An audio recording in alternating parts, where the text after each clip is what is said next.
Hello and welcome to another video and podcast from Fantasy Football Scouts. Today it's all about Sky Sports Fantasy Football with £50,000 up for grabs for the winner. Will we win? More specifically, it is about the overhaul and see how it got on. So we overhauled last week, everyone did, and I think for a lot of teams I've been seeing on social media, looks to be quite a success. But I suppose the question is, how do we carry that success forward? My name is Joe, and joining me is Luke. Luke, how are you? I'm all good. I'm recovering after going bravely without Bruno Fernandes, thinking by half-time I've made a good decision here, and then he showed me exactly why he should probably be in my team. Yeah. It goes mad, as usual. Well, that's it. I mean, there was a lot of heavy scoring this week by lots of managers. I've seen a few hundred. I got 125. Yeah, nice. And that still wasn't even. I saw some 140s floating around as well. So doing well. But yeah, I got Fernandes in because it was the De Bruyne injury, and that was the key story of the week. We got it confirmed he was out. What do you do? My A team, I just did this most boring, sensible thing. I might want KDB again. Let's get Fernandes in. I'll keep that money in the bank in case I want to move that shift that money back. And Fernandes is a great placeholder, and I may end up keeping him. I'm starting to think what I might do with transfers further down the line is quite happily use 2, maybe 3 transfers to address Man City when their fixtures get better, and then look for some 2-for-1s and that kind of thing. At the moment, we'll talk about it more, but I don't really want to make many transfers at the moment. I'm quite happy. No. With my lot. So, but yeah, you've got quite a bit of money in the bank, haven't you, from your KDB out? Yeah, news? yeah. I've got 4.5 million in the bank, which I'm going to use for Man City, like you. I think I'm trying to work out who to get from them as ever is always the eternal question with Man City. I think, apart from Kevin De Bruyne when he's fit. But yeah, I mean, this week if you had Bruno Fernandes captain Saturday, which many people will have done, or even Salah was obviously a good backup, and then you went to Kane, which I think most of us did, or Son, you've done very well there. And then on the final Monday night, many people will have captained a Wolves player, be that Jimenez or Patricio probably, or even if they went Dallas or Ayling, they probably got some bonus points. So it's always these weeks where the most popular captain hits every single day that you end up with a ridiculously high average. That was it. Fair play. That was good. Before we come on to our teams in detail and what we're going to be doing, I just want to have a look at some of those bonus stars of the week. Man of the match, interesting. Kilman at Wolves. Well done, those that have got him in. But will he start? I've actually put a thing up on social media just now because I'm tempted to get him in another format, FPL. And just to see, is it going to carry on? So jury's a bit out, but he could end up being quite a tidy little cheap enabler. 5.3 million. 5.3 million indeed. Other man of the matches, or men of the matches, I should say, Ivanovic rolling back the years for Wolves, for West Brom, sorry. Grealish, Fernandes, as you were really, you'd expect them to. Burge, Thiago for Liverpool, Kane, Sterling, who's being overlooked at the moment in Sky, Maupay and Werner. And then looking at the passes, tier 2, I mean, I haven't listed all the tier 1 bonus stars out, but passing tier 2 is Diaz and Man City. So he is one that you were tipping a couple of weeks ago. I'm tempted, I must admit. Dunk, who is obviously suspended now, Bernardo Silva, Rodri, Kearney, and Thiago for Liverpool. So yeah, Thiago really is the bonus. He's the Harry Arter of the North again. Saves tier 2, usual suspects. Darlow, who we heavily tipped, Martinez, Pickford somehow, Pope, Ramsdale and Ariello. And tackles tier 2, Dallas again. Now he was my captain on Monday, and he got his 5 points in a defeat. Romeo, Basham, Odegaard, Townsend, Sissoko, Fabinho, Moutinho, Perez. There's a lot of tackle bonuses, a lot of tough tackling going on. Shots tier 2. Well, Kane you would expect. Barnes we know about. He likes to shoot. Calvert-Lewin. Rashford's interesting because sometimes he can sort of go missing a bit in a game, not shoot, more passing, and definitely got his shooting boots on. And Fernandes as well, showing the breadth of points you can get from Fernandes with shooting, from passing, he's got everything. In fact, I think he did get everything this week. Not quite. He was. It was almost a Kevin De Bruyne list. Almost. It's. I mean, the Newcastle game. I think we called it last week. It's like, that game. As soon as you know that Bruno's in a chance for passing, he's always in the frame for everything else. Maybe not tackles. That can come and go with a bit of luck, right? But and when passing's pretty much assured because they're going to dominate the game in some way, then he becomes a great captain because he doesn't always get that. Obviously, playing as a number 10, you don't always get the passes. But against Newcastle, it was pretty obvious. So. Throw in a penalty or two, or even a miss, and he still gets a ridiculous score. Yeah, he's mental. I mean, all the names I've reeled off there, who are getting the bonus. Who for them do you think is going to carry that on? Who is worth investing in, or if you've got worth keeping? I guess I would pull out Dallas immediately there, Martinez and Darlow as well, and Diaz, and of course Thiago at Liverpool. But who else do you think is worth investment in? Yeah, I mean you've touched on. I mean Darlow, they lost 4-1, and he's still got 7 points. He's currently got 5.13, I think it is, or 5.34, something like that, saves per game. So he's getting tier 2 saves every single game. So I still think he's a very good shout. I mean, if he's getting that many points in a 4-1 loss, when they do jam a win with a clean sheet, he's going to be getting the man of the match and the clean sheet on top of his normal saves. You would have thought. So yeah, it's just obviously that Dubravka sort of new, when he gets back from his injury looming. But I still really like him. I certainly wouldn't use a transfer on a goalkeeper now though. So if you went with him, fair play. Yeah. For me, Diaz is the standout. Yeah. I mean, it's looking very much like he's going to be Laporte, the new Laporte or the new Otamendi, whoever you wanna compare him to. And again, he was on 80-something passes this week. I mean, that's going to be over 70 every single game. I can't really see it not. I think the only game was actually his first one where he didn't get it was against Leeds, where it was just a bit of a freak game. Yeah. I wouldn't be surprised if he gets it every game from now on. And if Man City can just be a little bit more solid. I mean, they are the best defence over the last 2 years, I think, clean sheet-wise. So 9.1 is just a great, great price. Yeah. So, yeah, I don't have him in the end. I was going with him, if you remember, in my team, and then I decided against it. Just wanted to see before jumping in, and I think I've probably already seen enough. So those I think there's questions coming up later, people with Virgil van Dijk in their team. For me, that's the most obvious move. Not to Robertson, though. Well, I wouldn't argue against that at all. He's also another one. I just think, considering the difference in price there... Yeah. And the fact that Diaz is just basically assured bonus passing, I probably just favour Diaz a little bit. I was just looking at the fixtures. So Saturday 28th of November, so it's game week 12 in Sky, Man City at home to Burnley, and that starts a much better run for Man City. We don't know yet where that's going to fall, whether Saturday, Sunday, Monday, Friday even, we don't know. But, I would imagine it's likely to be the Saturday or the Sunday.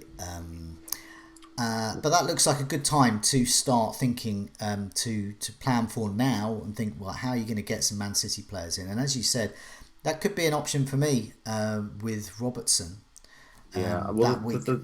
The reason why I really like Diaz is at the moment, I mean, Kevin De Bruyne's the guy we fall back on, and we don't really know what's going on with him. So a lot of people won't even have a Man City player in the team right now. So, I mean, Aguero's on his way back, so he's a shout. But Diaz is just going to be that one where, hopefully, if he is going to be playing every game, which we hope he is, he's just that guy you can fall back on. The team sheets, if you're not sure of a team sheet, there's a knock, there's a niggle, there's a chance of rotation.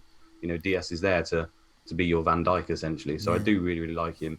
Thiago is just one I want to touch on as well. I mean, we always knew he was going to get passing bonus in every game he plays. He's going to get the odd tackle as well. But I think because he's a little bit more expensive as some of the other ones who can do it, people sort of steering away. But he got man of the match in this game. And I can see virtually every tight game that they have, Thiago is going to be in the frame for man of the match because he just dominates the play. Yeah. He's such an obvious candidate. So he could actually be worth the money, I think. Yeah, so for those that maybe are looking to hop off investment terms, they've got Salah, Mane. I mean, I would not persuade anyone to get rid of them yet, but when Liverpool's fixtures stiffen a bit and you're just looking for someone who's going to tick over nicely with the points, and you don't want to captain a Liverpool player, perhaps, and you don't want to invest so much in Salah, moving down, that's a good option. That's a potential option. there. Let's have a look at your team, see how you got on. So this was what you overhauled into. And you got Guita, Chilwell, Lamptey, Dallas, Antonio, who is flagged at the moment, so listen out for team news on that. Barnes, Grealish, Rodriguez, Kane, Salah, Jimenez. So yeah, nice tidy bunch there. Must have hit around 100 or so, or yeah, I think it was bang on 100 actually. Oh, okay. I mean, a lot of the sort of the options I've gone for are a little bit different, and the alternative option that's popular did well. So this week my team didn't do that well compared to the sort of template. For example, I had Guita instead of Patricio or Martinez, and both Patricio and Martinez obviously did very well. Guita conceded a goal in like the 94th minute or whatever it was. Yeah. So that was infuriating. I mean, he was lucky. It was 19 shots Brighton had. Yeah. So yeah, it could have been a monster. Well, this is why. I mean, he ended up getting 1 point, right? But when you have 19 shots, you're expecting either goalkeeper saves or a clean sheet in the end because he gets time. Brighton couldn't hit the target. Exactly. Yeah. So I think that was a little bit unlucky. I still like having Guita. I mean, Martinez was the obvious pick. Yeah. I'm not stupid. I know he's the obvious pick. It's just I like Guita for the Friday night captains that might be coming up. And obviously had Grealish as my Villa cover, which he ended up getting man of the match. So I was happy to have him as my captain there. Yeah. Chilwell, I'm really happy with. He actually got passes again. Yeah, 4 points. So, yeah, exactly. So despite conceding 3 goals, getting a yellow card, he still ends up with some points because you obviously get -2 for goals conceded and -1 for a yellow card. So he's still got his assist and passes tier 1. So to me, he's another one of those guys who just got a whole list of options that you can get points. And even if they get smashed, he's still coming out with them. So I'm really happy with him. In fact, looking at your team there, virtually all, so yeah, about 8 of your players, 7 or 8 of your players, all got returns of some, varying degrees. I mean, obviously Kane right up there with 42. Down to say Chilwell with 4 points and Grealish as well, getting 5 points. Yeah, they all chipped in. I just didn't get the captains really. Lamptey was the one we said might not get the points, and he's more of the filler. I ended up going with him in the end. I'm still not chuffed about it, but I still feel like Brighton are just so unlucky every game, and eventually the points are going to come there, I think. And yeah, I was pretty happy. I mean, I know with these midfielders like Barnes, who only got 2 points, that's what they can do. They won't get points every week. He sort of relies on his shots on target, which he didn't happen in that game. But I'm expecting 2-2, 18, 2-2, 15. I know the same for James Rodriguez. Yeah. So yeah, there's nothing to complain about there. So overall, pretty happy with my team. Obviously, the captains worked out fairly well. Just missing Bruno and Patricio or Martinez was the sort of difference between the main guys. But obviously, we're 1 week in. I've got 4.5 million in the bank. So the long-term plan is to swap the Jimenez and Grealish positions. Can basically be anyone in the game. So Kevin De Bruyne will be Grealish eventually. Yeah. And Jimenez can go right up to Aguero. So that's why I've got these enablers in, so I can kind of rotate those spots. Okay. Yeah, no, well, yeah, looking good though. I mean, as I said, even if you go for a slightly more different team, there's still, 100-point week in there. So yeah, my team a little bit more template because, I had the team all set. I said last week I had my heart set on Pulisic. Unfortunately, he was playing on the right, not as effective. I'm hoping he's back on the left against Manchester United. But yeah, I've got Patricio, Robertson, Dallas, White, Antonio, Grealish, Pulisic, Fernandes, Kane, Calvert-Lewin, and Salah. So I went for Calvert-Lewin over Rodriguez anyway. And then it was a simple move. De Bruyne injury. I just swapped to Fernandes and kept the 0.7. I think it is 0.6, 0.7, and that's just sitting there. So either what I'll do is move Fernandes to KDB at some point, or look to make 2 transfers down the line, see if I can take advantage of a particular fixture situation. But at the moment, if Antonio's fine, I'm going to keep going. It was only Antonio and Pulisic who didn't get me some kind of return, so I'm very happy with that. I captained Kane. I captained Salah, not Fernandes, but that's fine. It's just 8 points in that if you own both. And captain Dallas there. It's got 10 points. I was quite happy with that. And well, we're going to come on to the fixtures this week there, but you can see I've got the captaincy on Calvert-Lewin there. So I'll just put these fixtures up.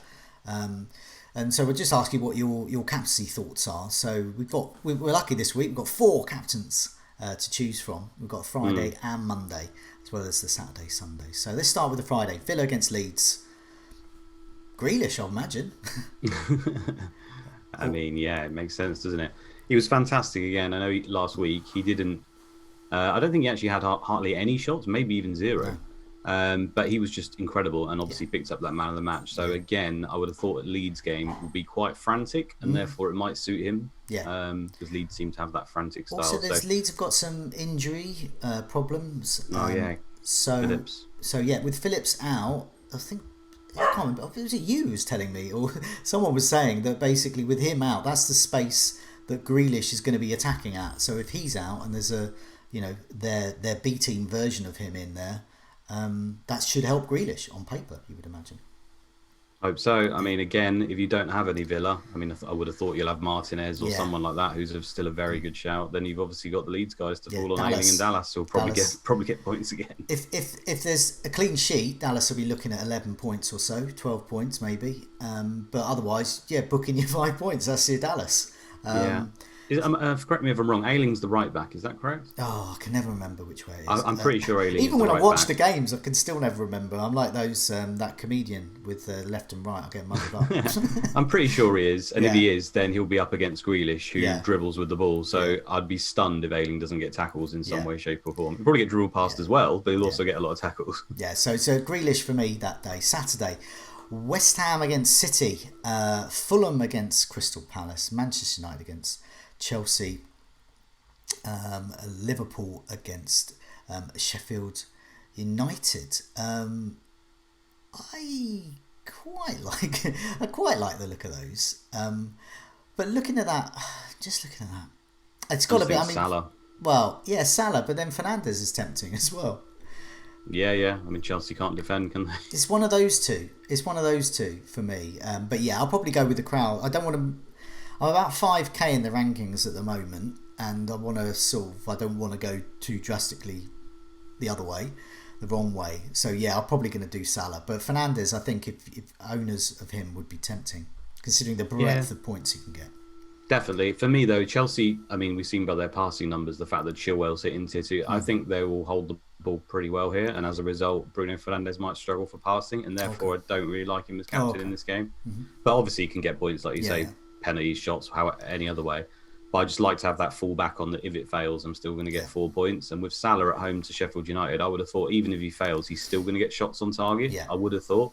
Mm-hmm. So I think he's pretty safe. The West Ham Man City game is also obviously a teaser, but West Ham have been pretty solid. So I'm considering they're away and we don't know whether they have De Bruyne. Luckily, we get to see their team sheet. Yeah. But I mean, that could be a 10-pointer for Diaz, especially if Antonio's out. They might struggle to score. If anyone does have Sterling, that's a captaincy shout as well. Away. Yeah, he's great away, and I think he got a hat-trick last time in this fixture last season. I think it was in the opening day. Obviously, a slightly different West Ham outfit these days. Benefiting from David Moyes coaching them from Zoom for most of the campaign. Oh no, he's back now though. Oh, he's back, and hence the 3 goals. Well, they didn't fail. Yeah, they came back. To be fair, they did come back though. So yeah. On the Sunday, Southampton against Everton, Wolves against Newcastle, Arsenal against Leicester. For me, I've got Calvert-Lewin. He's going to get the captaincy that day. Obviously, those like you with Jimenez, you've got a choice to make there because Jimenez against Newcastle could be lucrative. I guess he is your captain, isn't he, that day, I presume? But Rodriguez, maybe? Probably. I mean, Newcastle's, you would have thought, they're just terrible. It's just whether Wolves can sort of can actually do anything about it, because at the moment, obviously, we saw versus Fulham, they only managed 1 goal. You just worry as to whether they'll actually get a decent amount of goals in that game. I suppose with Southampton, it's like, are we going to get this high line Southampton? Because if we are, I want it on an Everton player, because you just never know what's going to happen there. I mean, I guess they will play quite a high line, and therefore the Calvert-Lewin and James Rodriguez suddenly look more enticing. I mean, who's got the higher ceiling? I would suggest it's probably an Everton player. Yeah. The Wolves players don't seem to have these high ceilings, which is so strange, because on paper that's just a fantastic fixture. Yeah, I mean, and we're not even talking about Aubameyang, are we? He just doesn't exist anymore at the moment. No. I mean, the thing, because in FPL, he's moved back to being a midfielder, and everyone thought, well, great, a striker's a midfielder, but he's actually performing like a midfielder. He is a midfielder. for me this day it's Everton really, because the only other coverage I have is Patricio for Wolves. As much as I think they'll keep a clean sheet, I can't look past Calvert-Lewin or Rodriguez, and I think both of those two, Rodriguez in particular, could be quite popular options. Yeah, I think you reach for the stars there rather than go for a clean sheet and go for an Everton player. Yeah. I was just going to say, on the Monday, well, I know which team it's going to be that we're going to put our captaincy on. Brighton against West Brom. Obviously, everyone's going to want a captain Lamptey.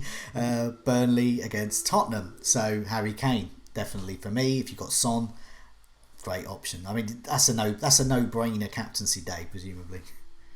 Yeah, I mean, Burnley, you'd imagine, will sit very, very deep and try and frustrate Spurs. But the way they're playing at the moment, it still looks like Spurs will end up winning, and those guys will be in the points. They look like they're going to get points every time they touch the ball, don't they? So, yeah. I mean, it wouldn't surprise me if it ends up being Trossard is the best pick on that day or something like that. But Kane's going to be everyone's captain, and you want to, especially at these early stages, you want to stick with the crowd as well a little bit. So it's Kane all day. Yeah, definitely. Same for me. We've got some community questions, and here's something I'd quite like the answer to as well, actually, because I'm not planning any moves. I've got my eye on Man City's fixture turn, because I'm without them at the moment. But in the meantime, are there any immediate 2-for-1s, which is where you can hop on and off players, who are playing, say, for early in the week and then on to later, so you get effectively two games for one. Are there any of those coming up that you spotted? Well, at the moment, we've obviously only got this game week and next game week's fixtures, so we can't look beyond that. So literally just looking at this week, the obvious one is to move from a Villa player, probably Grealish, as most people will have, and want to use swaps in that area rather than your goalkeeper or your consort or whoever you've got back there. So obviously Friday night they play against Leeds. You could captain Grealish there. And then after that, Villa don't actually play again until next game week on the Sunday. So there's a whole host of teams that play twice before they play again. So obviously you could get Grealish back, or you could, if you decide you don't want him anymore, then obviously you can just go for another player who can get 2 games. But the standout is probably Wolves as a result, because they're obviously home to Newcastle on Sunday, which is a tricky captain day that we've just mentioned. You probably can put it on an Everton player, but Jimenez at home to Newcastle is still a good option. And then you go into the next game week where it's a Friday night game, Wolves at home to Crystal Palace. So if you swap from Grealish to Jimenez, then, which was my original plan, I've actually got both in my team now. That was going to be my original plan until Kevin De Bruyne injury. I just stuck him in straight away. You then obviously get Jimenez as a captain at home to Palace as well. You can then move off afterwards if you want to. So I think that's a pretty good option. And obviously the week after that, Wolves are away to Leicester. It's not the worst game in the world, so you can keep him. And I suppose it depends how he performs. If Wolves suddenly click and start scoring, you might want to keep hold of him. Yeah, that's why I'm looking at Jimenez. He's sort of a bit of a wait and see for me in Sky, but I have got my eye on him because he doesn't seem explosive. But we've seen against Leeds, I thought it was going to be 0-0, and then eventually got one of those shots. I think he had 2 really good chances I saw, and he got that second one away. All it takes is another one of those, and suddenly you've got 2 goals from him, man of the match, shooting bonus, and it can really rack up to a nice 30-point return if you captain him. So I don't think anyone doubts the Wolves. I mean, they're starting to get back to how they were. Not quite, but I mean, for me, it's Traore. I mean, as soon as Traore starts actually playing, I don't really know what's going on there. You suddenly think their attacks just got so many more angles and basically a worry. The other team every team's terrified of Traore. I don't understand why he's not being played, because it just causes a distraction, if nothing else, because they have to put 1 or 2 people on him all the time, try and stop him. So it takes players away, and we've already seen that Traore can set Jimenez up so well. So my real hope is that Traore comes back into the team and suddenly Wolves look like they can score a lot of goals again. At the moment, for whatever reason, it's not happening. I wish a Wolves fan can help me out there, because I have no idea why he's not playing. No, I know. There are, so basically Podence, Neto, Traore. You sort of got 3 players, two places. I mean, Podence and Neto are very tidy. They look very good players. They probably keep the ball more, but at the end of the day, they just don't have the same level of threat as Traore. Yeah, maybe. At the moment, he's a bit of a no-go at the moment, and that does hinder Jimenez possibly. But let's see. Wait and see for me. I've got a couple more questions, particularly about the Liverpool defence. So Van Dijk is out, long-term injury. If if you've been living in a cave, that's the situation. So if you own him, you're going to want to move him on. FPL Oakwall asks, straight swap to Robertson, or is it worth downgrading, upgrading later? And then James Hyde asks, what are your thoughts on the knock-on effect of Van Dijk's injury to other Liverpool defenders? So, for example, if you've got Trent and Robertson, or indeed as well as Van Dijk. So, I mean, you've already given your answer to this, really. The Man City defender, get in early for a bit of Man City coverage, and he is the new Laporte. I think so. I think that price is just too good. I think they've heavily undervalued him there. Yeah. And as a result, you could be looking at a player who can get close to Van Dijk's numbers from last season. Yeah. If he's playing all the games. That's just the doubt. Whether we haven't seen a game yet where he might get rotated. When that happens, I might be a bit terrified. But as we said before, Otamendi and Laporte played like virtually every game as like their main centre back, and it looks like Laporte is just so injury prone these days that he can't be that guy anymore. So. Yeah, I think get on Diaz early, and in response to Van Dijk's injury affecting the other lads, I mean, it's hard to imagine a world where it wouldn't affect them because he's just so good. But the problem, or I'd rather say the issue, is Liverpool weren't really keeping clean sheets that often anyway. No, I know. I haven't got Robertson for clean sheets. I've got him because he's a winger. Yeah, exactly. So I would be surprised if it had that much of an effect on Robertson and Trent's output. I still think they're going to be bombing forward no matter what. Yeah. The whole style, the whole way they play. I mean, they'll try and get Matip if he's fit or whoever to come in at centre-back. Could even be Fabinho. And they're like Rolls Royces back there. They don't really have much to do apart from make the odd mistake again, which will probably still continue to happen. Yeah. So I wouldn't worry too much about that. Just get them for the attacking returns and the bonus. And last question, FPL Glasto. He's just asking about Antonio injury, really. He has historically been injury prone, so it's something we need to keep an eye on team news. And if he is out, and it's long term or at least mid term, I would probably look towards, if you can afford it, to move up to someone like Grealish, as you were mentioning. Grealish, is a good captaincy option coming up. But also Rodriguez, if you can. Barnes is still going to chip away with those shooting, but I'm a bit hesitant to recommend anyone below. I don't know if there was any sort of cheaper midfielders that you'd seen.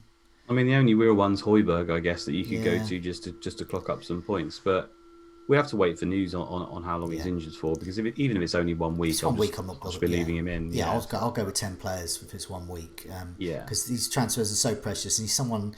Game week 9, I think, is in Sky. That's when West Ham's fixtures turn, and they turn long term as well. So Antonio should be a staple, captaincy option even when we see the fixtures.